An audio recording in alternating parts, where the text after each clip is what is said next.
வணக்கம் நண்பர்களே. விஜயின் அரசியல்ல இனி நடக்க போகும் 8 விஷயங்கள். நிலைமை கையை மீறி போயிடுச்சு. ட்விஸ்ட் மேல ட்விஸ்ட். அந்த 8 விஷயங்கள் என்னென்ன அப்படிங்கறத தான் நம்ம இன்னைக்கு இந்த வீடியோல பார்க்க போறோம். வாங்க வீடியோக்குள்ள போகலாம். தமிழக வெற்றி கழக தலைவர் நடிகர் விஜயின் அரசியல் பெரிய சிக்கலை சந்தித்துள்ளது. விஜய் அரசியல் ரீதியாக கடும் நெருக்கடியில் சிக்கி வந்துள்ளார். கட்சி தொடங்கி ஒரு வருடத்துல விஜய் எதிர்பார்க்காத கரூர் சம்பவம் காரணமாக அடுத்த சில நாட்களில் விஜய் அரசியலில் 8 முக்கியமான விஷயங்கள் நடக்க வாய்ப்புள்ளதாக தெரிவிக்கிறார். விஜய் மீது மாவட்ட அளவில் நிர்வாகிகள் கடும் அதிருப்தியில் இருக்காங்க. மாவட்ட நிர்வாகிகளை காக்க தவறிவிட்டார். அவர்களுக்கு ஆதரவாக எதுவும் பேசாம புகார் கொடுத்து புகாரும் இருக்கு. இது கட்சிக்குள்ள குழப்பத்தை ஏற்படுத்தி இருக்கு.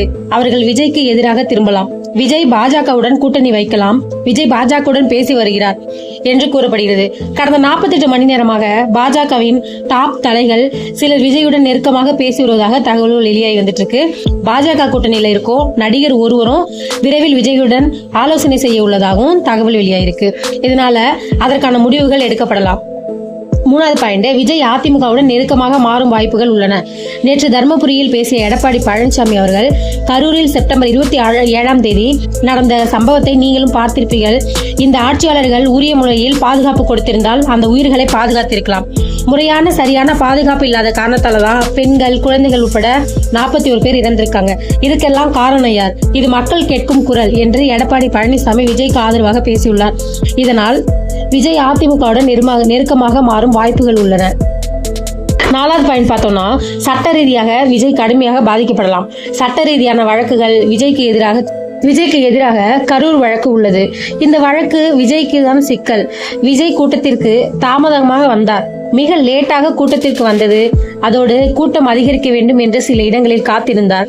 அதன் பின் போலீஸ் சொன்ன அறிவுரைகளை கேட்கவில்லை. இதெல்லாம் விஜய்க்கு எதிராகவும் மாற வாய்ப்புள்ளது. 5வது பாயிண்ட், விஜய் தன்னை காத்துக்கொள்ள பாஜக அதிமுக கூட்டணியில் ஐக்கியமாகலாம். விஜய் தற்காலிகமாக அல்லது ஜனவரி வரை தனது தேர்தல் பயணத்தை மொத்தமாக நிறுத்தலாம். இல்லனா தேர்தல் பயணத்தை அரசியல் கூட்டமாக மாற்றவும் வாய்ப்பு இருக்கு.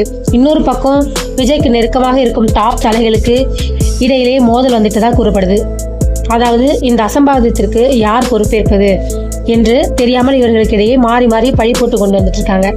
இதனால இவங்களுக்கிடையே கடுமையான மோதலாக மாறிட்டு இருக்கு.